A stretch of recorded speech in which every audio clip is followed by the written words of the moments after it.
There are a few things in particular that I have seen leaders agree are things that they should do in a situation like this. They're hard. They're all hard to do, but they are really the kind of thing that build us through an experience. One, you're a leader. Everybody I'm talking to here is a leader. Stand up and be seen. It may seem obvious, but it's not. Stand up and be seen. The people in your organization want to see you. They want you visible and dealing with the crisis. And it's so hard because this is exactly the time when you are most likely to be in the office, or more likely at home, on the phone, on the computer, talking to a million people about a million things. This is when it's most difficult for you to take the time to stand up and be seen by the people in your organization. But that's what people want to see. You remember during 9/11, President Bush was in Florida when it happened.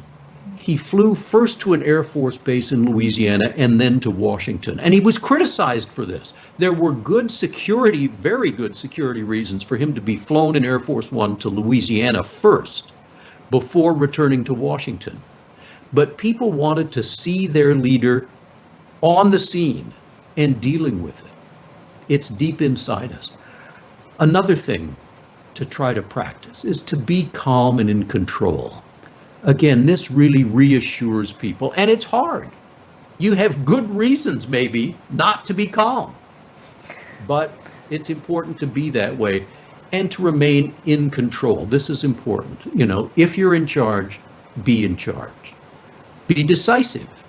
It is amazing in a crisis how people, factions that would otherwise be at each other's throats, will agree that decisions must be made, and they must be made fast.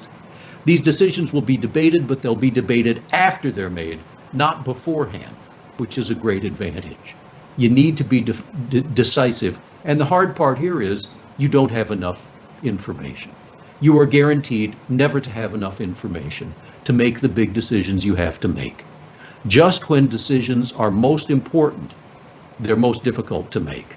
Nonetheless, we have to be decisive. Show fearlessness. Again, you may have very sound reasons to be afraid. Doesn't matter. Show fearlessness. And finally, explain the crisis in a larger context. There's a lot of research on this, some of it from the military.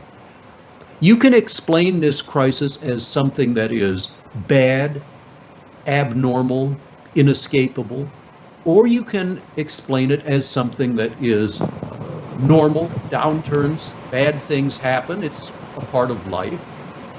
It's something that we can learn from, that we can deal with. And how you explain it has a huge effect on how the people in your organization are going to respond.